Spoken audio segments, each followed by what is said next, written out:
கிறிஸ்துவுக்குள் பிரியமான எல்கிபோர் advent ministry நேயர்களே, உங்கள் யாவரையும் மற்றும் ஒரு நல்ல பாடத்தில் சந்திப்பதில் மிகுந்த மகிழ்ச்சி அடைகிறோம். இந்த காலாண்டு முழுவதும் கொரிந்தியரின் 1, 2 நிருபங்களிலிருந்து நாம் பாடங்களை படித்து கொண்டு வருகிறோம். இந்த வார பாடம் 3வது பாடம், கிறிஸ்துவில் ஒற்றுமை என்ற தலைப்பின் கீழாய் நம்ம பாடங்களை படிக்க இருக்கிறோம். இந்த நல்ல பாடங்களை விளக்கியளிக்கத்தக்கதாக போதகர் கென்னடி மார்ட்டின் அவர்கள் நம்மோடு கூட இருக்கிறார்கள். அவர்களை அன்போடு வாழ்த்தி வரவேற்றுக் கொள்வோம். பரிசுத்த ஆவியான இடைப்படுதலுக்காய் நாம் தலைகளை தாழ்த்தி ஜெபம் செய்வோம். இரக்கத்தில் ஐஸ்வர்யமுள்ள எங்கள் பரலோகத்தின் அன்பு தகப்பனே, இந்த நல்ல பாடங்களை கர்த்தர் படிக்க எங்களுக்கு கிருபை அளித்தீங்கள், அதற்காக ஸ்தோத்திரம். இந்த நாளினுடைய பாடங்களை விளக்கியளிக்கப் போகிற போதகரை மறைத்து நீங்கள் வெளிப்படும்படியாய் பரலோகத்தினுடைய உன்னதமான வார்த்தைகளை அவர் மூலமாய் நாங்கள் கேட்க கர்த்தர் கிருபை இல்லைங்க. உடைய கிருபையுள்ள கரம் எங்களை தாங்கட்டும். எந்த தொழில்நுட்ப இடையூறுகளும் ஏற்படாதபடிக்கு கர்த்தர் தாமே பாதுகாத்து கொள்ளுங்க. கிறிஸ்து இயேசுவின் வழியாய் ஜெபிக்கிறோம். எங்கள் ஜெபம் கேளும் ஜீவனுள்ள நல்ல பிதாவே, ஆமேன். பாஸ்டர், நம்ம 3வது பாடத்துக்கு வந்திருக்கிறோம். கிறிஸ்துவில் ஒற்றுமை. பொதுவாக இன்றைக்கு திருச்சபையாக இருக்கலாம், குடும்பங்களாக இருக்கலாம், ஒவ்வொரு இடத்திலும் வேலை செய்யக்கூடிய ஸ்தலமாக இருக்கலாம், எல்லா இடத்துலையும் தேவையான முக்கியமான ஒன்று இந்த ஒற்றுமை. நாம் இந்த கொரிந்தியர் புஸ்தகத்தில் பவுலாருடைய வார்த்தைகள் வழியாக எப்படி கிறிஸ்துவில் ஒற்றுமையை கற்றுக்கொள்கிறோம், அதுக்கான முன்னுரையும் மனன வசனத்தையும் சொல்லுங்களேன். இந்த 3வது பாடத்தினுடைய தலைப்பு 1 கொரிந்தியர் புத்தகத்தினுடைய ஆரம்ப பகுதியின் மைய கருத்தாக இருக்கிறதை நாம் பார்க்க முடியும். அதாவது கிறிஸ்துவில் ஒற்றுமை என்று அங்கே நாம் படிக்கிறோம். இந்த தலைப்பானது பெரும்பாலும் விலங்குகளை நாம் பார்க்கிற பொழுது நம்முடைய பாட புஸ்தகத்தில் ஒரு முன் உதாரணத்தை காண்பித்திருக்கிறார்கள். கூட்டமாக இருக்கிற விலங்குகள் கூட சில நேரங்களிலே சண்டையிட்டு கொள்வது போல மனிதர்களும் ஒற்றுமையாக சில நேரங்களில் இருக்கிறார்கள். ஆனால் சில நேரங்களிலே அவர்களுக்குள்ளாக சண்டைகள், பிரிவினைகள், வாக்குவாதங்கள், அதுவும் குறிப்பாக சபைகளிலே காணப்படுகிற பொழுது அவர்களுக்கென்று விரும்பிய போதகர்களையோ அல்லது தலைவர்களையோ தங்களுக்கு முன்மாதிரியாக வைத்து கொண்டு அது ஒரு குழுக்களாக பிரிந்து செயல்படுகிற ஒரு பிரிவினைவாதத்தை சபைகளிலே காண முடிகிறது. அப்படிப்பட்ட பிரச்சனை கொரிந்து பட்டணத்திலும் இருந்ததாக தெரிய வருகிறது நாம் அந்த கொரிந்து புஸ்தகத்தை படிக்கின்ற போது. அப்போ அந்த பிரச்சனைகளை சமாளிப்பதற்கு ஒருவேளை இன்றைக்கும் கூட காணப்படுகிற சபைகளிலே அதுபோல் பிரிவினைகள் குழுக்களாக அவர்களுக்கென்று ஒரு தலைவர்களையோ வைத்து கொண்டு அவர்களை பின்பற்றுகிறவர்களாகவும் ஒற்றுமையாக இருக்கிற ஒரே சபையிலே பலவிதமான குழுக்கள், பிரிவினைகள், சண்டைகள், சச்சரவுகள் காணப்படுவதைப் போல இருக்கலாம். அதே ஒரு நிலையில் காணப்பட்ட கொரிந்து சபைக்கு அப்போஸ்தலனாகிய பவுல் என்ன ஆலோசனையையும் அறிவுரையும் கொடுக்கிறார் என்பது தான் இந்த பாடம். அதை மையமாக வைத்துதான் கிறிஸ்துவில் ஒற்றுமையாக இருக்க வேண்டும். இந்த பூமியில் ஒரு சபையாக நாம் இருக்கிற பொழுது அந்த சபை உலகத்துக்கு ஒளியாக இருக்கிறது, உலகத்திற்கு வெளிச்சமாக இருக்கிறது. மற்றவர்களை நம்மை பார்த்து இந்த திருச்சபையை பார்த்து இவர்கள் இப்படி இருக்கிறார்களே என்று ஏளனம் செய்கிற அளவுக்கு இல்லாமல் நம்மை பார்த்து அவர்கள் இவ்வளவு ஒற்றுமையாக இருக்கிறார்களே என்கிற ஒரு எண்ணம் இருக்க வேண்டும் என்பது தான் இந்த வார பாடத்தினுடைய ஒரு மைய கருத்தாய் இருக்கிறது. அதற்கான பதிலை எப்படி பவுல் கொடுக்கிறார், அதை யாரை முன்னுதாரணமாக வைத்து, கிறிஸ்துவை முன்னுதாரணமாக வைத்து, அவர் தேவனுடைய ரூபமாக இருந்தும் தேவனுக்கு சமமாக இருப்பதை ஒரு கொள்ளையாடின பொருளாக எண்ணாமல் தன்னைத்தானே தாழ்த்தினார். இப்போ அவருடைய மேன்மையை விட்டு இறங்கி இந்த பூமியிலே மனுஷ சாயலானார் என்று வேதத்தில் நம்ம வாசிக்கிறோம், பிலிப்பியருக்கு எழுதின நிருபத்தில். அதே போல் இந்த சபையை வழிநடத்துகிற பிள்ளைகள், அதாவது கொரிந்து பட்டணத்தில் இருந்தவர்கள் ஒரு சில பெயர்களை நம்ம படிப்போம். அவர்களை பின்பற்றுகிறவர்கள் அவர்கள் பெயர் சொல்லி அவர்களுக்குள்ள ஒரு பிரிவினை உண்டு பண்ணக்கூடாது. நான் இந்த தலைவருடைய குழுவை சார்ந்தவன், நான் அந்த தலைவருடைய குழுவை சார்ந்தவன் என்று சொல்லி, நான் இந்த பிரசங்கியாருடைய குழுவை சார்ந்தவன், நான் இந்த பிரசங்கிமாரனுடைய குழுவை சார்ந்தவன் என்று சொல்லி தங்களுக்குள்ளே பாகுபாடுகளும் பிரிவினை இருக்கக்கூடாது. அதற்கான ஒரு ஒற்றுமையாக இருக்க வேண்டும் என்கிற ஒரு ஆலோசனையை முதல் 4 அதிகாரங்களிலே நம்ம பார்க்க முடியும் 1 கொரிந்தியர் நிருபத்தில். அவ்விதமாக கிறிஸ்துவை ஒரு முன்மாதிரியாக வைத்து அவர் எப்படி பரலோகத்தின் மேன்மையை விட்டு தாழ்மையின் ரூபம் எடுத்து அவர் இந்த பூமியிலே இயேசு கிறிஸ்துவின் ஊழியத்தை செய்து முடித்தாரோ, அதே போல் சபையாராக நாமும் ஒற்றுமையாக இருந்து செயல்பட வேண்டும். தேவனுடைய ஊழிய பணியை, இந்த உலகத்திற்கு சுவிசேஷத்தை நாம் அறிவிக்க வேண்டும் என்பது முதல் கருத்து இந்த வார பாடத்தில். அதில் ஒற்றுமையாக இருந்து செயல்பட வேண்டும் என்பது முதல் கருத்து. நம்முடைய எண்ணத்திலும் சிந்தையிலும் கிறிஸ்து மயமாக இருக்க வேண்டும். குடும்பத்திலும் நம்முடைய சபையிலும் கிறிஸ்து மயமாக இருக்க வேண்டும். ஆகவே கிறிஸ்து மயமாக இருக்கிற இடத்துல அங்கே தாழ்மை கண்டிப்பாக இருக்கும் என்பதையும் இந்த வார பாடத்தில் நம்ம படிப்போம். மனநவசனமாக, சகோதரரே, நீங்கள் எல்லாரும் ஒரே காரியத்தை பேசவும் பிரிவினைகளில் இல்லாமல் ஏக மனதும் ஏக யோசனையும் உள்ளவர்களாய் சீர் பொருந்திருக்க வேண்டுமென்று நம்முடைய கர்த்தராகிய இயேசு கிறிஸ்துவின் நாமத்தினாலே உங்களுக்கு புத்தி சொல்கிறேன். 1 கொரிந்தியர் 1:10. இந்த மனநவசனத்தை நாம் வாசிக்கின்ற பொழுது ஒரே காரியத்தை நான் பேச விரும்புகிறேன் என்று அங்கே சொல்லுகிறார். ஒரே காரியத்தை நான் பேச விரும்புகிறேன் என்று சொல்லுகிறார். அவர்களை அழைக்கிற விதம் சகோதரரே என்று அழைக்கிறார். அப்போது அவர்கள் தன்னுடைய ஒரு உடன்பிறப்பை போல தன்னுடைய அன்பை வெளிப்படுத்தி, தன்னுடைய உடன்பிறப்புகள் வழி தவறி போகிற பொழுது, அல்லது அவர்கள் ஒரு தவறான எண்ணத்தில் இருக்கிற பொழுது, தவறான புரிதலில் இருக்கும் பொழுது எப்படிப்பட்ட ஒரு மன வாஞ்சையோடு அல்லது எவ்வளோ ஒரு மன கஷ்டத்தோடு அவர்களை நம்ம சீர்திருத்த பிரயாசப்படுவோமோ, அதே ஒரு பிரயாசத்தை பவுலுடைய வார்த்தைகளில் நம்ம கவனிக்க முடிகிறது. கடிந்து கொள்கிற காரியத்தை அங்கே நம்ம பார்க்க முடியாது, அல்லது அவர்களை ரொம்ப வேறு விதமான வார்த்தைகளை, கடினமான வார்த்தைகளை பயன்படுத்துகிறதையும் நம்ம பார்க்க முடியல. மனவசனத்தை சொல்லுகிறது, சகோதரரே என்று ஆரம்பிக்கிறார். நீங்கள் எல்லாரும் ஒரே காரியத்தை பேச வேண்டும், பிரிவினைகள் இல்லாமல் ஏக மனதும் ஏக யோசனையும் என்று இந்த வார்த்தை 2 வார்த்தை போடப்பட்டது. ஏக மனதும் ஏக யோசனையும். அதுக்கப்புறம் பார்த்திங்கன்னா சீர் பொருந்தி இருக்க வேண்டும் என்று பார்க்க முடிகிறது. நம்முடைய கர்த்தராகிய இயேசு கிறிஸ்து நாமத்தினாலே உங்களுக்கு புத்தி சொல்லுகிறேன், ஆண்டவராகிய இயேசு கிறிஸ்து நாமத்தினாலே உங்களுக்கு புத்தி சொல்கிறேன் என்று சொல்லுகிறார். இப்போது இந்த ஏக மனதும் ஏக யோசனையும் சீர் பொருந்தி இருக்க வேண்டும் என்பது என்ன, இந்த வார்த்தைகளுக்கான அர்த்தம் என்ன என்பதை இந்த வார பாடத்தில் நம்ம தொடர்ச்சியாக படிப்போம். நல்லதுங்க பாஸ்டர், நல்ல ஒரு முன்னுரையை முன்வைத்திருக்கிறீர்கள். மனநவசனத்திலேயே நமக்கு தெரியுது பவுல் சீர் பொருந்தும்படியாய் ஏக சிந்தையாக இருக்கணுன்ற ஒரு காரியத்தை ஸ்ட்ரெஸ் பண்ணுறாரு. ஞாயிற்றுக்கிழமை பாடத்தினுடைய தலைப்பு கொடுத்துருக்குறாங்க, சபைக்குள் உருவாகும் பிரிவினை கும்பல்கள். இதை குறித்து கொஞ்சம் விளக்கமாக சொல்லுங்களேன். இந்த காரியங்களை படிக்கின்ற பொழுது அவருடைய ஆலோசனையிலேருந்து தெரிய வருகிறது, ஏதோ ஒரு பிரிவினை அங்கே இருக்கிறது, ஏதோ ஒரு சச்சரவு இருக்கிறதை நம்ம புரிந்து கொள்ள முடிகிறது. அப்போ இந்த நிருபத்தை படிக்கின்ற பொழுது ஒற்றுமையை மையக்கருத்தாக வைத்து இந்த நிருபத்தை எழுதுகிறதை நாம் பார்க்க முடிகிறது. அப்போ என்ன விதமான பிரிவினை இருந்தது, அந்த ஜனங்கள் யாரை பின்பற்றி கொண்டு இருந்தார்கள் என்பதை நம்ம இங்கே பார்க்கலாம். 1 கொரிந்தியர் 1வது அதிகாரம் 12ஆம் வசனத்திலிருந்து நான் வாசிக்கிறேன். உங்களில் சிலர் நான் பவுலை சேர்ந்தவன் என்றும், நான் அப்போலோவை சேர்ந்தவன் என்றும், நான் கேபாவை சேர்ந்தவன் என்றும், நான் கிறிஸ்துவை சேர்ந்தவன் என்றும் சொல்லுகிறபடியால் நான் இப்படி சொல்லுகிறேன், கிறிஸ்து பிரிந்திருக்கிறாரா? பவுலா உங்களுக்கு சிலுவையில் அறையப்பட்டான். பவுலின் நாமத்தினாலேயா ஞானஸ்தானம் பெற்றீர்கள்? என் நாமத்தினாலேயே ஞானஸ்தானம் கொடுத்தேன் என்று ஒருவனும் சொல்லாதபடிக்கு நான் கிறிஸ்துவுக்கும் காய்பாவுக்குமே அன்றி உங்களில் வேறு ஒருவனுக்கும் ஞானஸ்தானம் கொடுக்கவில்லை. இதற்காக தேவனை நான் ஸ்தோஸ்தரிக்கிறேன் அப்படின்னு சொல்லி அங்கே சொல்லுகிறத நாம் பார்க்க முடியும். இதில் 12வது வசனத்தில் அவர் ஒரு சில பெயர்களை படிக்கிறார். அப்போ அதில் பிரிவினை இருந்ததை நம்ம பார்க்க முடியுது. அவங்கவுங்களுக்கு பிடித்தவர்களை ஏதோ ஒரு விதத்தில் அவர்களை பிடித்திருக்கிறது. ஆனால் ஒரு தவறான உதாரணத்தை அவங்க பின்பற்றலை. எல்லாருமே நல்ல ஒரு உதாரணத்தை தான். பேதுருவாக இருந்தாலும் சரி, எல்லாம் சுவிசேஷத்தை அறிவிக்கிறவர்கள் தான். அப்போலோவாக இருந்தாலும் சரி, அப்போலோ என்ற ஒரு பெயரை பயன்படுத்துகிறார், அவருடைய பெயரையும் அவர் பயன்படுத்துகிறார். எனக்கும் பார்த்திங்கன்னா இன்றைக்கு எப்படி நடிகர்களுக்கு ரசிகர் மன்றம் ஏற்படுத்தி அந்த ரசிகர் மன்றத்தில் உள்ளவர்கள் வேறு நடிகர்களுடைய ரசிகர் மன்றத்தில் உள்ளவர்களை பார்த்து அவர்களிடத்தில் ஏளனமாக பேசுவது போல அல்லது விமர்சனங்களை விமர்சிப்பது போல இங்கே பார்த்திங்கன்னா எல்லாருமே தேவனுடைய சுவிசேஷத்தை அறிவிக்கிறவர்களாகவே இருந்தார்கள். ஆண்டவர் சத்தியத்துக்குள்ளே இருக்கிறவர்களாக இருந்தார்கள். அதில் தன்னுடைய பெயரை சேர்த்துக் கொள்கிறார். பவுல் என்று சொல்கிறார், அப்போலோ என்று சொல்கிறார், கேபா என்று சொல்கிறார், கிறிஸ்துவும் கூட அங்கே சொல்கிறதை நாம் பார்க்க முடிகிறது. அப்போது எல்லாரும் கிறிஸ்துவை பின்பற்ற வேண்டும் என்பது மிக முக்கியமான ஒரு காரியம். கிறிஸ்துவை நீங்கள் பின்பற்றுறதுனால கிறிஸ்துவினால் அனுப்பப்பட்ட, கிறிஸ்துவினால் அழைக்கப்பட்ட அப்போஸ்தலர்களாகிய மற்றவர்களை நீங்கள் ஏளனம் செய்ய வேண்டும் என்பது அவசியம் இல்லை அப்படின்னு சொல்லி அவர் கிறிஸ்துவனுடைய பேரை ஏன் சேர்த்துக்கிறாரு அப்படின்றத நம்ம இங்கே பார்க்க வேண்டும். இப்போ அப்போலோவை பற்றி நம்ம படிக்கிறோம் அப்படின்னு சொன்னால் இங்கே பவுலை பற்றி நமக்கு தெரியும்.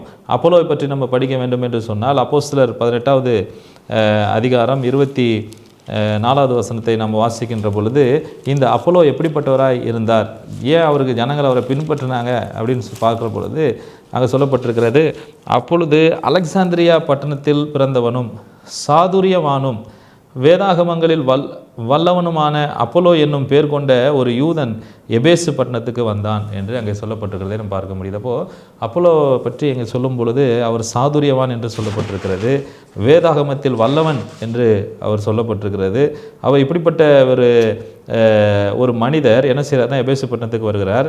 அவரை குறித்து இன்னும் 25ஆம் வசனத்தில் வாசிக்கின்ற பொழுது, அவன் கர்த்தருடைய மார்க்கத்திலே உபதேசிக்கப்பட்டு யோவான் கொடுத்த ஸ்நானத்தை மாத்திரம் அறிந்தவனாய் இருந்து ஆவியில் அனுள்ளவனாய் கர்த்தருக்கு அடுத்தவைகளை திட்டமாய் போதகம் பண்ணி கொண்டு வந்தான் என்று அங்கே சொல்லப்பட்டிருக்கிறது. இப்போது இவரை பற்றி சொல்லணும் அப்படின்னா, இவர் ஒரு சாதுரியவான், வேதத்தில் ஒரு வல்லவராய் இவர் இருக்கிறத பார்க்க முடிகிறது. கர்த்தருடைய மார்க்கத்தில் உபதேசிக்கப்பட்டவர் என்று சொல்கிறார்.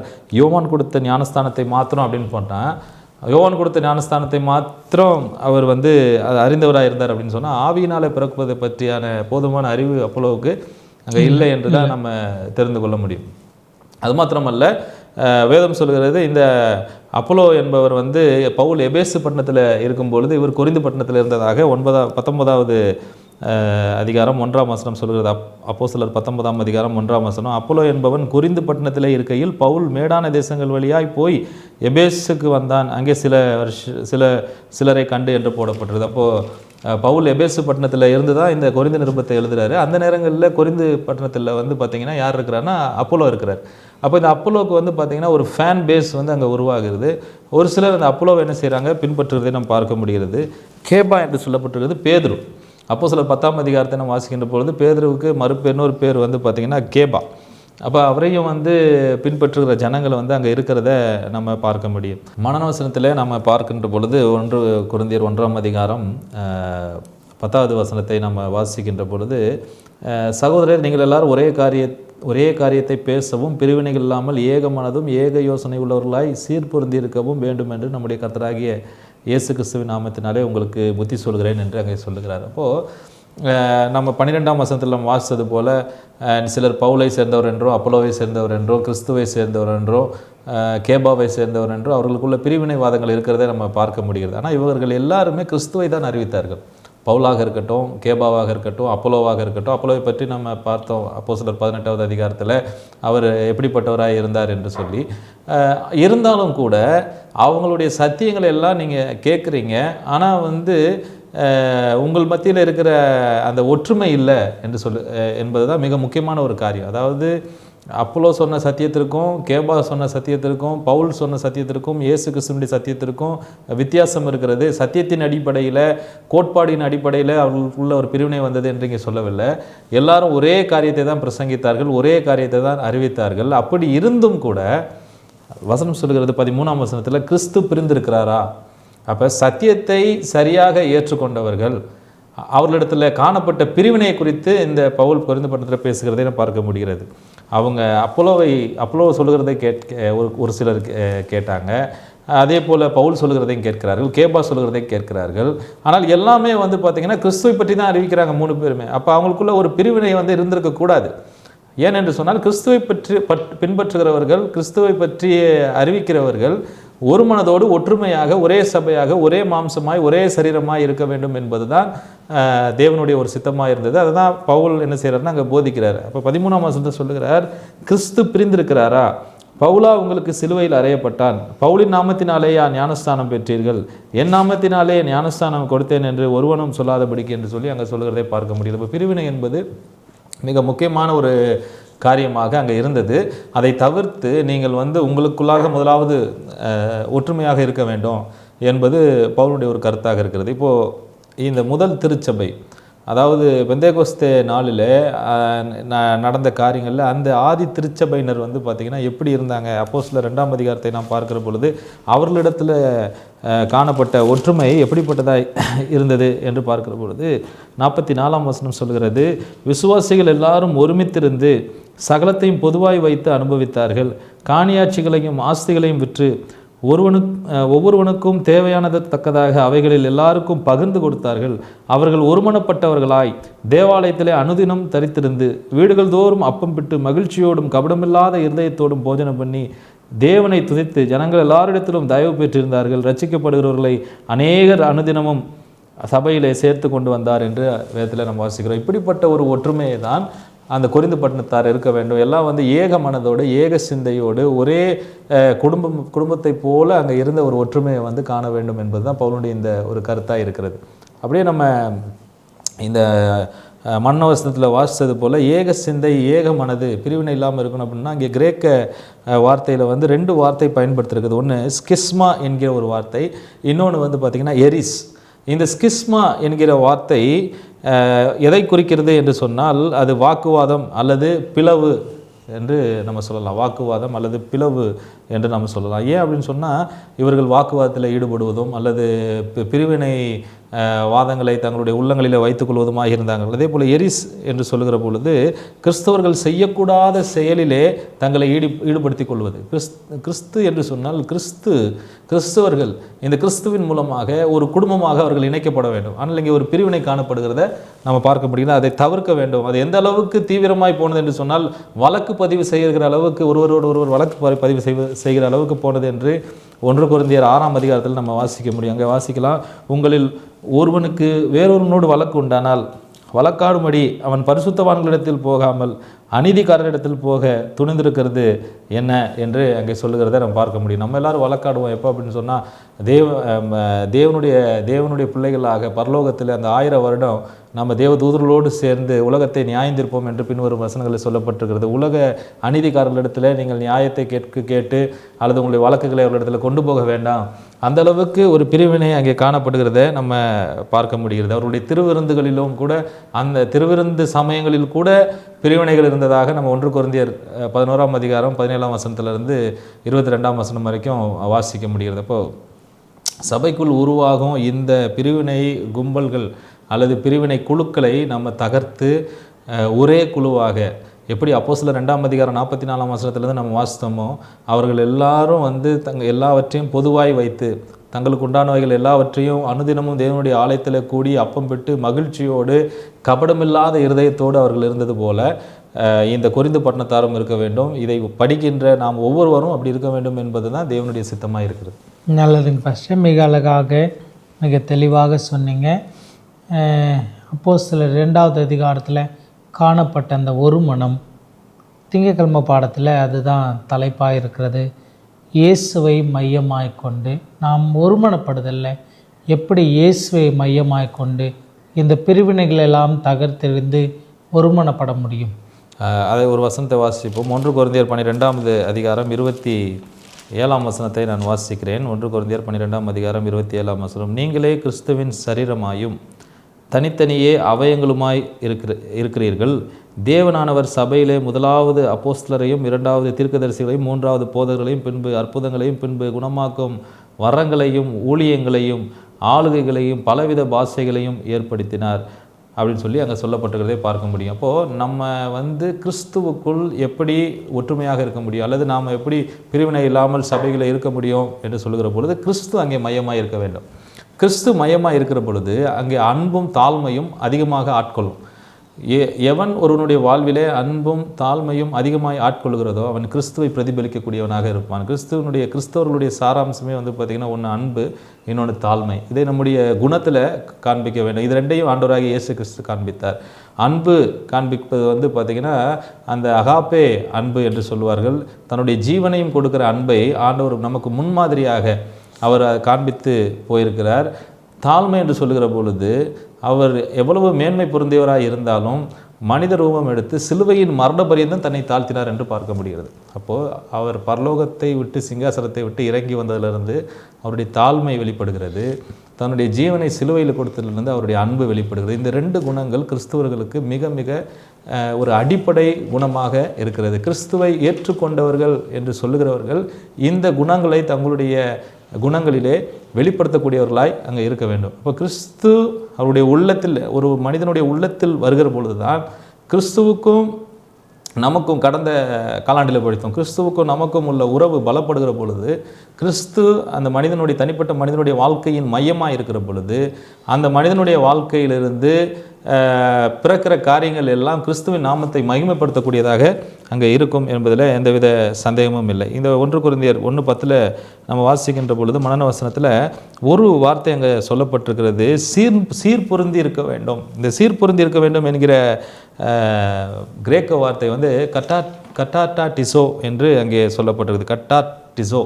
இந்த கட்டாட்டாட்டிசோ என்று சொன்னால் என்ன அர்த்தம் அப்படின்னு பார்க்கும் பொழுது, கிரேக்க வார்த்தைகளுக்கான அதுக்கான அர்த்தம் என்னென்னா, ஒரு விஷயத்தை சரியான நிலைக்கு மீண்டும் கொண்டு வருகிறத நம்ம பார்க்க முடியும். ஒரு விஷயத்தை சரியான நிலைக்கு மீண்டுமாக கொண்டு வருகிறது. அப்போது இப்போ மனன வசனத்தை நம்ம இந்த அடிப்படையில் வச்சு பார்ப்போமே, ஒரு விஷயத்தை சரியாக மீண்டும் அந்த பழைய நிலைமை கொண்டு வருது அப்படின்னு சொன்னால், நீங்கள் எல்லாரும் ஒரே காரியத்தை பேசவும், ஒரே காரியத்தை பேசுனா ஆதி அப்போஸ்தலர்கள் எப்படி இருந்தாங்க, அதுபோல் ஒரே பிரிவினை இல்லாமல் ஏக மனதும் ஏக யோசனையும் உள்ளவர்களாய் சீர் பொருந்தி இருக்கவும், அதாவது மீண்டும் பழைய ஒரு விஷயத்தை சரியான நிலைக்கு மீண்டும் என்ன செய்யணும், கொண்டு வந்து நம்முடைய கர்த்தராகிய இயேசு கிறிஸ்துவின் நாமத்தினாலே உங்களுக்கு கொண்டு வர வேண்டும் என்று சொல்லி நான் புத்தி சொல்கிறேன் என்று அங்கே சொல்லுகிறதை நாம் பார்க்க முடிகிறது. அப்போது இந்த பிரிவினை வாதங்கள் காணப்படுகிற அந்த கொரிந்து பட்டணத்தில் அந்த சபை விசுவாசிகளுக்கு மத்தியில், சத்தியத்தை ஏற்றுக்கொண்ட விசுவாசிகளுக்கு மத்தியில் கிறிஸ்து மயமாக இருக்கும் பொழுது, கிறிஸ்து அவருடைய வாழ்க்கையை ஆட்கொள்ளும் பொழுது, அவரிடத்தில் அந்த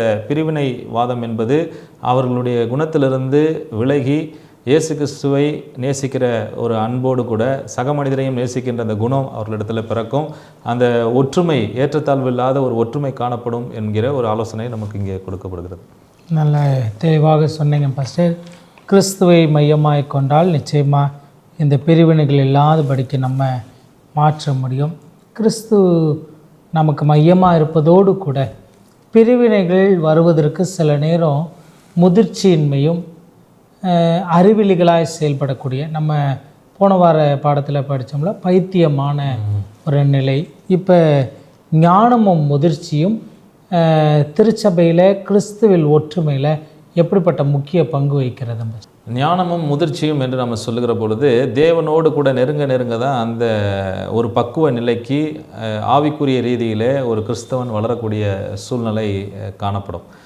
1 கொரிந்தியர் 3வது அதிகாரத்தை நாம் வாசிக்கின்ற பொழுது, மேலும் சகோதரரே, நான் உங்களை ஆவிக்குரியவர்கள் என்று எண்ணி உங்களுடனே பேசக்கூடாமல் மாம்சத்துக்குரியவர்கள் என்று கிறிஸ்துவுக்குள் குழந்தைகள் என்றும் எண்ணி பேச வேண்டியதாயிற்று. அப்போது அவர்களுடைய நிலை என்ன என்பதை அங்கே சொல்லுகிறதை நாம் பார்க்க முடிகிறது. நான் உங்களை 1 கொரிந்தியர் 3:1 நம்ம வாசித்தோம், நான் உங்களை ஆவிக்குரியவர்கள் என்று எண்ணி என்னால் பேச முடியல, உங்களை நான் எப்படி பார்க்குறேன் அப்படின்னு நாம் சொல்லும் பொழுது, குழந்தைகள் என்று, மாம்சத்துக்குரியவர்கள் என்றும் குழந்தைகள் என்று எண்ணி பேச வேண்டியதாயிடுச்சு. நீங்கள் பலனில்லாதவர்களானதால் உங்களுக்கு போஜனம் கொடாமல் பாலை குடிக்க கொடுத்தேன். இன்னமும் நீங்கள் மாம்சத்துக்குரியவர்களாக இருக்கிறபடியால் இப்பொழுதும் உங்களுக்கு பலன் இல்லை. பொறாமையும் வாக்குவாதமும் பேதங்களும் உங்களுக்குள் இருக்கிறபடியால் நீங்கள் மாம்சத்துக்குரியவர்களாக இருந்து மனுஷ மார்க்கமாய் நடக்கிறீர்கள் அல்லவா என்று அங்கே சொல்லப்பட்டிருக்கிறதை பார்க்க முடியுது. அப்படியானால் அந்த கிறிஸ்துவை பற்றியதான அறிவு இன்னும் அவருடைய வாழ்க்கையில் பூரணப்படவில்லை, அல்லது அதை முழுவதுமாக புரிந்து அந்த சாராம்சத்தை புரிந்து அதன்படி அந்த கேட்ட சத்தியத்திற்கு தங்களை ஒப்பு கொடுத்து அந்த கேட்ட சத்தியத்தை தங்களுடைய வாழ்க்கையில் அவர்கள் இன்னும் பிரதிபலிக்கவில்லை. அதனால் இன்னும் உலகத்துக்குரியவர்களாகவும் குழந்தைக்குரியவர்களாகவும் தான் நான் அவங்கள பார்க்குறேன். அதுக்கேற்ற மாதிரி தான் நான் உங்களுக்கு ஒரு பலமான ஆகாரத்தை என்னால் கொடுக்க முடியல, நான் இன்னும் உங்களுக்கு பாலை தான் நான் கொடுக்க முடியுது அப்படின்னு சொல்லி அங்கே சொல்கிறாரு. இப்போது இவர்களுக்கு உலகத்துக்குரியவர்களாக இருக்கிறாங்க அப்படின்னு நம்ம பார்க்கும்பொழுது, இவர்களுக்கு அந்த தேவ ஞானம் இன்னும் அவர்களை அந்த தேவ ஞானத்துக்குள்ளாக அவர்கள் பரிபூர்ணர்களாக மாறவில்லை. தேவ ஞானம் அவர்களுக்கு கிடைக்கவில்லை. அப்போ தேவ ஞானம் எங்கிருந்து வருகிறது, தேவ ஞானம் என்றால் என்ன என்பதை பார்க்கும்பொழுது 1 கொரிந்தியர் 2ஆம் அதிகாரம் 6-7 வசனத்தை நாம் வாசிக்கின்ற பொழுது, அப்படி இருந்தும் தேறினவர்களுக்குள்ளே ஞானத்தை பேசுகிறோம், இப்பிரபஞ்சத்தின் ஞானத்தை அல்ல, அழிந்து போகிறவர்களாகிய இப்பிரபஞ்சத்தின் பிரபுக்களுடைய ஞானத்தையும் அல்ல, உலக தோற்றத்திற்கு முன்னே தேவன் நம்முடைய மகிமைக்காக ஏற்படுத்தினதும் மறைக்கப்பட்டதுமாயிருந்த ரகசியமான தேவ ஞானத்தை பேசுகிறோம். அப்போது தேவ ஞானம் என்று சொன்னால் ஆண்டவராகிய இயேசு கிறிஸ்துவின் மூலமாக வெளிப்பட்ட ஒரு காரியம் தான் தேவ ஞானம். இயேசு கிறிஸ்துவனுடைய அன்பு அவருடைய சிலுவை மரணத்தில் வெளிப்பட்டது இல்லையா, அதுதான் தேவ ஞானம். அது ஒரு ரகசியம் என்று அங்கே சொல்கிறார். இந்த தேவ ஞானம் எவன் ஒருவனுக்கு இருக்கிறதோ அவன்தான் ஞானவான் புத்திசாலி என்று கொரிந்து பட்டணத்துக்கு சொல்கிறார். உலகத்தார் பார்வையில் நம்ம ஞானமாக இருப்பதோ அல்லது சம்பாஷிப்பதோ வாக்குவாதங்கள் பண்ணுவதோ ஒரு ஞானம் அல்ல என்று சொல்லுகிறார். 7ஆம் வசனம் சொல்கிறது, உலக தோற்றத்திற்கு முன்னே தேவன் நம்முடைய மகிமைக்காக ஏற்படுத்தினதும் மறைக்கப்பட்டதுமாக இருந்த ரகசியமான தேவன் ஞானத்தை நான் பேசுகிறேன் என்று அங்கே சொல்லுகிறத நம்ம பார்க்க முடிகிறது. அதே போல் 1 கொரிந்தியர் 3ஆம் அதிகாரம் 2வது வசனத்தை நம்ம வாசித்தோம் அப்படின்னு சொன்னால் இங்கே சொல்லப்பட்டிருக்கிறது, இன்னமும் நீங்கள் மாம்சத்துக்குரியவர்களாக இருக்கபடியால் இப்பொழுதும் உங்களுக்கு பலன் இல்லை என்று சொல்கிறார். பால் உண்ணுகிறவன் குழந்தையாக இருக்கிறபடியினாலே நீதியின் வசனத்தில் பழக்கம் இல்லாதவனாக இருக்கிறான். பலமான ஆகாரமானது நன்மை தீமை நின்று பயிற்சியினால் பகுத்தறியத்தக்கதாக முயற்சி செய்யும் ஞானோதயங்களுக்கு உடையவர்களாகிய பூரண வயதுள்ளவர்களுக்கே தகும் என்று எபிரேயர் 5ஆம் அதிகாரம் 13-14 வசனத்தை நம்ம வாசிக்க முடியுது. அப்போ இந்த ஞானமும் முதிர்ச்சியையும் நாம் பெற வேண்டும் என்று சொன்னால் நாம் முதலாவது இந்த தேவ ஞானத்தை பெற்றவர்களாக இருக்க வேண்டும். கிறிஸ்து என்ன செய்தார் நமக்கு, அல்லது கிறிஸ்து இந்த உலகத்துக்கு செய்த காரியங்கள் எனக்கு எந்த அளவுக்கு பிரயோஜனமுள்ளதாக இருக்கிறது என்பதை நான் புரிந்து கொள்ள வேண்டும். அந்த கிறிஸ்துக்குள்ளாய் நான் வளர்கிற பொழுது என்னுடைய செயல்கள் எப்படிப்பட்டதாக இருக்கும் என்று சொன்னால், உலகத்தாரை போல அல்லது உலகத்தார் மதிப்பிடுவதைப் போல அல்ல.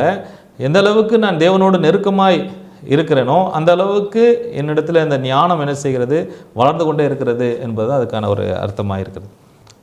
அதோடு கூட சேர்ந்து 13ஆம் வசனத்தை வாசிக்கின்ற பொழுது, அவைகளை நாங்கள் மனுஷ ஞானம் போதிக்கிற வார்த்தைகளாலே பேசாமல் பரிசுத்த ஆவி போதிக்கிற வார்த்தைகளாலே பேசி ஆவிக்குரியவைகளோடு சம்மதப்படுத்தி காண்பிக்கிறோமே. அப்போது இந்த தேவ ஞானம் என்று சொல்கிற பொழுது 2 காரியங்கள். ஒன்று, ஆண்டவராகிய இயேசு கிறிஸ்து உலகத் தோற்றத்துக்கு முன்பதாக அவர் என்ன திட்டமிட்டு அதை இப்போ எப்படி செய்து முடித்தார் என்பது அந்த அறிவு, என்னுடைய ரட்சிப்பின் திட்டத்தினுடைய அறிவு, ஆண்டவராகிய இயேசு கிறிஸ்து எனக்காக என்ன செய்தார், அதன் வாயிலாக எனக்கு என்ன நன்மை கிடைக்கிறது, நான் அந்த ரட்சிப்பின் திட்டத்துக்குள்ளாக நான் வருகிற பொழுது நான் என்ன செய்ய வேண்டும் என்கிற அந்த அறிவு தான் தேவ ஞானம். அந்த தேவ ஞானம் என்பது உலக ஞானத்தை காட்டிலும் அதிக ஞானமான பெரிய ஞானம் என்று அங்கே சொல்லுகிறார். அடுத்ததாக இந்த தேவ ஞானத்தை யார் நமக்கு வெளிப்படுத்துகிறார் அப்படின்னு நம்ம சொல்லுகிற பொழுது பரிசுத்த ஆவியானவர் இந்த தேவ ஞானத்துக்குள்ளாக நம்ம வழி நடத்துகிறார். அதான் இப்போ நம்ம வாசித்தோம்.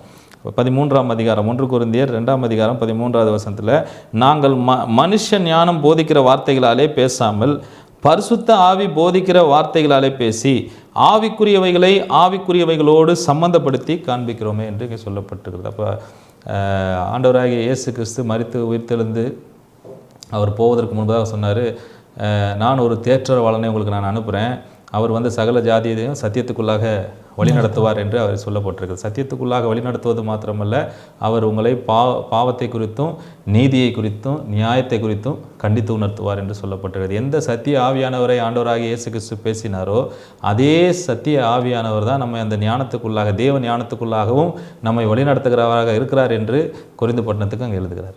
நல்லதுங்க பாஸ்டர், மிக அழகாக சொன்னீங்க. ஆவிக்குரியவைகளோடும் மனுஷிகமானவைகளை மனுஷிகமாயும் நம்ம ஒப்பிட்டு புரிந்து கொண்டோம் என்று சொன்னால் நிச்சயமாக அந்த முதிர்ச்சி ஒற்றுமையை ஏற்படுத்தும். ரொம்ப அழகாக தெளிவாக சொன்னீங்க. பாடத்தினுடைய கடைசி கேள்வி, கர்த்தராகிய இயேசு கிறிஸ்துவை நம்ம முன்மாதிரியாக எடுத்துக்கொண்டோம் என்று சொன்னால் பவுலார் அழகாக சொல்கிறாரு, சிலுவையின் மரண பரியந்தம் தன்னை தாழ்த்தினார். ஊழிய பாதையில் தாழ்மையின் ஊழியம், கிறிஸ்துவை போன்ற தாழ்மையின் ஊழியத்தை நம்ம எப்படி செய்கிறது, கிறிஸ்துவை நம்ம வாழ்க்கையில் எப்படி பிரதிபலிக்கிறது என்பதை கொஞ்சம் விளக்கமாக சொல்லுங்களேன்.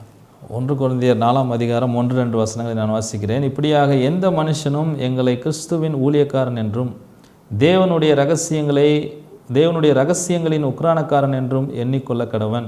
மேலும் உக்ரானக்காரன் உண்மையுள்ளவன் என்று காணப்படுவது அவனுக்கு அவசியமாமே என்று அங்கே சொல்லப்பட்டிருக்கிறது. அப்போது எந்த ஊழியக்காரனோ எந்த மனுஷனும் தன்னை எங்களை கிறிஸ்துவின் ஊழியக்காரர் என்றும் தேவனுடைய ரகசியங்களின் உக்ரானக்காரன் என்றும் எண்ணிக்கொள்ள கடவன் என்று அங்கே சொல்லப்பட்டிருக்கிறத நம்ம பார்க்க முடிகிறது. அப்படியானால் இங்கே எதை சொல்ல விரும்புகிறார் என்று பார்க்கிற பொழுது, ஆண்டவருடைய ரகசியங்களை பெற்றிருக்கிற பிள்ளைகள் ஆண்டவராகிய இயேசு கிறிஸ்துவின் உடைய தாழ்மை அவர்களிடத்தில் இருக்க வேண்டும். நம்ம உலக தலைவர்களை பின்பற்றுவது போல இயேசு கிறிஸ்துவை பின்பற்ற முடியாது. இயேசு கிறிஸ்துவை பின்பற்றுகிற பொழுது சில நேரங்களிலே அவரை போல நாம் என்ன செய்யணும், மாற வேண்டும். இப்போது அப்போலோவை குறித்தும் கேபாவை குறித்தும் பவுலை குறித்தும் இயேசு கிறிஸ்துவை குறித்ததான ஒரு அவர்களை குறித்ததான ஒரு ஆலோசனை அல்லது அவர்களை குறித்ததான ஒரு அறிவு எப்படி இந்த ஜனங்கள் மத்தியில் காணப்பட்டது. அவங்கக்கிட்ட இந்த பிடித்ததை அவங்க எடுத்துக்கிட்டாங்க. அதே போல் மற்றவர்களை என்ன செய்தாங்க அப்படின்னா ஒதுக்குனாங்க, மற்றவர்களை பின்பற்றுகிறவர்களை ஒதுக்குனாங்க. இப்போ கேபாவை பின்பற்றுகிறவர்கள் அப்போலோவை பின்பற்றுவதில்லை, அப்போலோவை பின்பற்றுகிறவர்கள் பவுலை பின்பற்றுவதில்லை, இயேசு கிறிஸ்துவை பின்பற்றுகிறவர்கள் மற்றவர்களை பின்பற்றுவதில்லை. இப்படி இப்போ இப்படிப்பட்டவர்கள் இருக்கிற சூழ்நிலையில் அவங்க எல்லாரும் ஒரே சத்தியத்தை தான் பேசுனாங்க. ஆனால் இவர்கள் பார்த்திங்கன்னா அந்த பிரிவினைவாதம் அவர்களிடத்தில் இருந்ததுனால யாரையும் ஒருவரை ஒருவர் உயர்த்தி தாழ்த்தி நினைக்கக்கூடாது. மாறாக ஒரு உதாரணம் அங்கே சொல்லப்பட்டிருக்கிறது. பிலிப்பியர் 2ஆம் அதிகாரத்தில் ஆண்டவராகிய இயேசு கிறிஸ்துனுடைய சிந்தை எப்படிப்பட்டதாக இருந்தது, அந்த இயேசு கிறிஸ்துவில் இருந்த சிந்தை நம்மிலும் இருக்க வேண்டும் என்று அங்கே சொல்லுகிறதை நம்ம பார்க்கலாம். பிலிப்பியர் 2ஆம் அதிகாரம் 5வது வசனத்திலிருந்து நான் வாசிக்கிறேன். கிறிஸ்து இயேசுவில் இருந்த சிந்தையே உங்களிலும் இருக்க கடவது. அவர் தேவனுடைய ரூபமாய் இருந்தும் தேவனுக்கு சமமாய் இருப்பதை கொள்ளையாடின பொருளாக எண்ணாமல் தம்மைத்தாமே வெறுமையாக்கி அடிமையின் ரூபம் எடுத்து மனுஷ சாயலானார். அவர் மனுஷ ரூபமாய் காணப்பட்டு மரண பரியந்தம், அதாவது சிலுவையின் மரண பரியந்தம் கீழ்ப்படிந்தவராகி தம்மைத்தாமே தாழ்த்தினார் என்று சொல்லப்பட்டிருக்கிறது. 5ஆம் வசனத்தில் நம்ம வாசித்தோம், ஆண்டவராகிய இயேசு கிறிஸ்துவில் இருந்த சிந்தையே உங்களிலும் இருக்க கடவுது என்று. மனன வசனத்தில் இதே தான் பவுல் என்ன சொல்லுவார் அப்படின்னு சொன்னால், இந்த ஏக சிந்தைனா யாருடைய சிந்தை? ஏக சிந்தை ஏதாவது ஒரு சிந்தை தான் ஏக சிந்தையாக இருக்கணும். நீங்கள் எல்லாரும் ஒரே சிந்தையில் இருங்கன்னு சொன்னால் அது யாருடைய சிந்தை என்று சொன்னால் அது கிறிஸ்துவனுடைய சிந்தை. அவர் எப்படி இருந்தார்? அவர் கிறிஸ்து இயேசுவில் இருந்த சிந்தையே உங்களில் இருக்க கடவுது அப்படின்னு சொன்னால் அவர் தேவனுடைய ரூபமாக இருந்தோம். இப்போ இந்த காலகட்டங்களில் எப்படி பார்த்திங்கன்னா அரசியல் பிரமுகர்களுக்கோ அல்லது மத தலைவர்களுக்கோ அல்லது சினிமா பிரபலங்களுக்கு ரசிகர்கள் இருப்பது போல ஜனங்களை ஈர்ப்பதற்கும் ஜனங்களை கவருவதற்கும் நிறைய காரியங்கள் இந்த உலகத்தில் இருக்குது.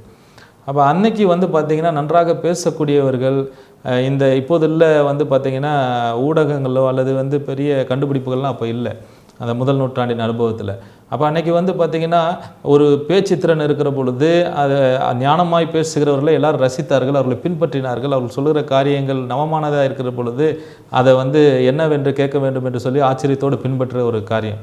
ஆனாலும் அந்த ஒரு மேன்மை, ஒருத்தரை மேன்மைப்படுத்தியோ அல்லது மற்றவர்களை சிறுமைப்படுத்தி நீங்கள் பார்க்கக்கூடாது. கிறிஸ்து இயேசுவில் இருந்த சிந்தை உங்களில் இருக்க கடவுது. அந்த கிறிஸ்து இயேசுவில் எப்படிப்பட்ட சிந்தை இருந்தது? அவர் மரண பரியந்தம், சிலுவையின் மரண பரியந்தம் தன்னைத்தானே தாழ்த்தினார் என்று அங்கே சொல்லப்பட்டிருக்கிறது. தேவனுக்கு சமமாக இருப்பதை ஒரு பெரிய கொள்ளையாடின பொருளாய் அவர் எண்ணவில்லை என்று அங்கே சொல்லப்பட்டிருக்கிறதை பார்க்க முடியுது. அந்த அடிப்படையில் மனநவசனத்தை நம்ம வாசிக்கின்ற பொழுது நீங்கள் எல்லாரும் ஒரே காரியத்தை பேசவும், பிரிவினைகள் இல்லாமல் ஏக மனதும், அதாவது கிறிஸ்து இயேசுவில் இருந்த சிந்தை ஏக மனதும் ஏக யோசனையும் உள்ளவர்களாய் சீர் பொருந்தி இருக்க வேண்டும் என்பது தான் பவுலுடைய ஒரு ஆலோசனையாக இருக்கிறது. அதே போல் நம்முடைய வாழ்விலும் கூட நாம் அதே போல தான் இருக்க வேண்டும் என்பது பவுலுடைய ஒரு ஆலோசனையாக இருப்பதை நம்ம பார்க்க முடியும். சிலுவையை நம்மளுடைய வாழ்க்கையில் பிரதிபலிக்க வேண்டும் என்பது மிக மிக ஒரு முக்கியமான ஒரு கடமையாய் இருக்கிறதை நம்ம புரிந்து கொள்ள வேண்டும். 1 கொரிந்தியர் 4வது அதிகாரத்தை நம்ம வாசிப்போம் அப்படின்னு சொன்னால் 8ஆம் வசனம் 10ஆம் வசனத்தை நான் வாசிக்கிறேன். இப்பொழுது திருப்தி அடைந்திருக்கிறீர்களே, இப்பொழுதும் ஐஸ்வர்யவான்களாக இருக்கிறீர்களே, எங்களை அல்லாமல் ஆளுகிறீர்களே, நீங்கள் ஆளுகிறளானால் நலமாயிருக்கும். அப்பொழுது உங்களுடனே நாங்களும் ஆளுவோமே. எங்களுக்கு தோன்றுகிறபடி தேவன் அப்போஸ்தலனாகிய எங்களை மரணத்துக்கு குறிக்கப்பட்டவர்கள் போல கடைசியானவர்களாய் காணப்பட பண்ணினார். நாங்கள் உலகத்துக்கும் தூதருக்கும் மனுஷருக்கும் வேடிக்கையானோம் என்று அங்கே சொல்லப்படுகிறதை நம்ம பாருங்கள். இப்போ இவர்கள் அழைக்கப்பட்ட ஒரு அழைப்பு எப்படிப்பட்ட ஒரு அழைப்பாக இருக்குதுன்னு சொன்னால், நாங்கள் மரணத்தை சந்திப்பதற்கும் ஆயத்தமுள்ளவர்களாக இருக்கிறோம் அப்படின்னு அங்கே சொல்லுகிறதை நம்ம பார்க்க முடிகிறது. நாங்கள் மரணத்திற்காகவும் அழைக்கப்பட்டிருக்கிறோம், உலகத்திற்கு நாங்கள் ஒரு வேடிக்கையாய் நாங்கள் காணப்பட்டோம் என்று அங்கே சொல்கிறதை நாம் பார்க்க முடியுது. அப்போது இந்த சிலுவையை பிரதிபலிக்கின்ற வாழ்க்கை என்பது ஒரு லேசான வாழ்க்கை அல்ல, அது ஒரு பாடு அனுபவிக்கிற ஒரு வாழ்க்கையாக அது இருக்கிறது என்பதை நம்ம புரிந்து கொள்ள வேண்டும். 2 கொரிந்தியர் 11வது அதிகாரத்தை பார்க்கின்ற பொழுது தன்னுடைய அனுபவத்தை, அவர் எவ்வளவு சித்திரவதைகளை அனுபவித்தார் என்பதை 2 கொரிந்தியரில் நம்ம வாசிக்கலாம். 2 கொரிந்தியர் புஸ்தகம் 11வது அதிகாரம் 23வது வசனத்திலிருந்து நான் வாசிக்கிறேன். அவர்கள் கிறிஸ்துவின் ஊழியக்காரரா? நான் அதிகம் புத்தியீனமாய் பேசுகிறேன், நான் அதிகமாய் பிரயாசப்பட்டேன், அதிகமாய் அடிப்பட்டவன், அதிகமாய் காவல்களில் வைக்கப்பட்டவன், அநேக தரம் மரண அவதியில் அகப்பட்டவன், யூதர்களால் ஒன்று குறைய 40 அடியாக 5 தரம் அடிப்பட்டேன், 3 தரம் மிலார்களால் அடிப்பட்டேன், 1 தரம் கல்லெறி உண்டேன், 3 தரம் கப்பர் சேதத்தில் இருந்தேன், கடலிலே ஒரு ராப்பகல் முழுவதும் போக்கினேன், அநேக தரம் பிரயாணம் பண்ணினேன், ஆறுகளால் வந்த மோசங்களிலும் கல்லரால் வந்த மோசங்களிலும் என் சுய ஜனங்களால் வந்த மோசங்களிலும் அந்நிய ஜனங்களால் வந்த மோசங்களிலும் பட்டணங்களில் உண்டான மோசங்களிலும் வனாந்திரத்தில் உண்டான மோசங்களிலும் சமுத்திரத்தில் உண்டான மோசங்களிலும் கள்ள சகோதரர்களிடத்தில் உண்டான மோசங்களிலும் பிரயாசத்திலும் வருத்தத்திலும் அநேக முறை கண் விழிப்புகளிலும் பசியிலும் தாகத்திலும் அநேக முறை உபவாசங்களிலும் குளிரிலும் நிர்வாணத்திலும் இருந்தேன். இவை முதலானவைகள் அல்லாமல் எல்லா சபைகளை குறித்தும் உண்டாயிருக்கிற கவலை என்னை நாள்தோறும் நெருக்குகிறது. அப்போது ஆண்டவராகிய இயேசு கிறிஸ்துவில் இருந்த சிந்தையை உங்களில் கடவுது என்று சொன்னால் இங்கே எத்தனை பட்டியல், எத்தனை மோசங்களை அவர் சொல்கிறார், எவ்வளவு அடிகள், எவ்வளவு கப்பல் சேதங்கள், தூக்கமில்லை, கண் விழித்திருந்தேன் என்றெல்லாம் அவர் சொல்கிறார். என்னுடைய சொந்த சகோதரர்களிடத்திலும் எனக்கு மோசங்கள் நேரிட்டது, என்னை அறியாதவர்களிடத்திலும் மோசம் நேரிட்டது, சத்தியத்தை அறிந்தவர்கள் மூலமாக எனக்கு மோசங்கள் வந்தது, சத்தியத்தை அறியாதவர்கள் மூலமாக எனக்கு மோசங்கள் வந்தது. ஆனால் இதையெல்லாம் எனக்கு ஒரு பெரிய பாடாகவோ ஒரு பெரிய பிரச்சனையாக எனக்கு தெரியவில்லை. என்னுடைய உள்ளத்தில் இருப்பதெல்லாம் மேன்மையாய் முதலாவதாக இருப்பதெல்லாம் ஒரே ஒரு காரியம்தான். இவை முதலானவைகளை அல்லாமல் எல்லா சபைகளை குறித்தும் உண்டாயிருக்கிற கவலை என்னை நாள்தோறும் நெருக்குகிறது என்று அங்கே சொல்கிறதை பார்க்க முடியுது. அப்போ எந்த சூழ்நிலையிலும் அப்போஸ்தலனாகிய பவுல் ஆண்டவராகிய இயேசு கிறிஸ்துவை முன்னிறுத்துகிறார். அதன் மூலமாக வருகிற பாடை அனுபவிப்பதற்கு அவர் ஆயத்தமாக இருந்ததை நான் பார்க்க முடிகிறது. அது ஒரு பெரிய பிரச்சனை அல்ல. இருந்தாலும் சபை ஒற்றுமையாக இருக்க வேண்டும், சபை சீராக இருக்க வேண்டும், சபை கிறிஸ்துவுக்குள்ளாய் வளர வேண்டும், தேவனுடைய ஐக்கியத்தில் வளர வேண்டும், தேவனுடைய ஒற்றுமையில் வளர வேண்டும், கிறிஸ்துவின் அன்பை பிரதிபலிக்க வேண்டும். ஆதி திருச்சபையினுடைய அந்த சாராம்சம் ஒவ்வொரு பட்டணங்களிலும் ஒவ்வொரு சபைகளிலும் காணப்பட வேண்டும் என்பது தான் பவுலினுடைய ஒரு வாஞ்சையாக அது இருக்கிறது என்பதை அவருடைய வார்த்தைகளிலிருந்து நம்ம புரிந்து கொள்ளலாம். இன்றைக்கும் நம்முடைய சபைகளிலும் இதே போல் இந்த உபதேசங்களை நாம் பின்பற்றுகிறவர்களாகவும் ஆண்டவராகிய இயேசு கிறிஸ்து நம்மிடத்தில் எதிர்பார்க்குற ஒரு சபையாக, நம்மிடத்தில் எதிர்பார்க்குற ஒரு அன்பையும் குணாதிசயங்களையும் பிரதிபலிக்கக்கூடிய விதத்தில் நாம் இருக்க வேண்டும் என்பது தான் தேவனுடைய சித்தமாக இருக்கிறது. நல்லதுங்க பாஸ்டர். நேயர்களே, மிக தெளிவாக மிக அழகாக கிறிஸ்துவுடைய சிந்தை நமக்குள்ளாக இருக்க வேண்டும், நாம் ஒற்றுமையாக இருக்க வேண்டும் என்று மிக தெளிவாக இந்த பாடங்களை படித்தோம். இந்த பாடங்களை நிறைவு செய்யத்தக்கதாக போதகர் கென்னடி மார்ட்டின் அவர்கள் நம்மை ஜெபத்தில் வழி நடத்துவார்கள். ஜெபம் செய்வோம். எங்களை நேசிக்கிறதான அன்புள்ள தகப்பனே, இந்த நல்ல வேலைக்காய் நன்றி செலுத்துகிறோம். மீண்டும் ஒரு பாடத்தை நாங்கள் படிக்க தேவனீர் கொடுத்த வாய்ப்பிற்காய் நன்றி செலுத்துகிறோம் சுவாமி. இந்த பாடமானது எங்களுடைய வாழ்வில் ஆசீர்வாதமாகவும் உம்மண்டையிலே நாங்கள் நெருங்கி ஜீவிப்பதற்கு உதவியாக இருக்க கர்த்தர் கிருபை செய்ய வேண்டும்படியாக ஜெபிக்கிறோம். இந்த நிகழ்ச்சியை பார்த்து கொண்டிருக்கிற ஒவ்வொரு பிள்ளைகளுக்கும் இந்த பாடம் ஆசீர்வாதமாய் அமைய உதவி செய்யும். இயேசுவின் நாமத்தில் இவர்களை கேட்கிறோம் பிதாவே, ஆமென். நேயர்களே, இந்த நாளினுடைய பாடம் உங்களுக்கு பிரயோஜனமாக இருந்திருக்கும் என்று கர்த்தருக்குள்ளாய் நம்புகிறேன். இது வல்லமையுள்ள தேவனுடைய ஊழிய பணியில் எல்கிபோர் அட்வென்ட் மினிஸ்ட்ரீஸ். தொடர்ந்து எங்களோடு கூட இணைந்து கொள்ளுங்கள். இந்த பாடத்தில் கேள்விகள் சந்தேகம் இருக்கும் என்று சொன்னால் கமெண்ட் செக்ஷனில் தெரியப்படுத்துங்க. தொடர்ந்து கிறிஸ்துவின் அன்பில் நம்ம வளர உங்களுடைய நண்பர்களோடும் உங்களுடைய உறவுகளோடும் இந்த பாடங்களை பகிர்ந்தளிக்கும்படி அன்போடு கூட கேட்டுக்கொள்கிறேன். தேவன் தாமே உங்களை என்னையும் ஆசீர்வதிப்பாராக. ஆமென்.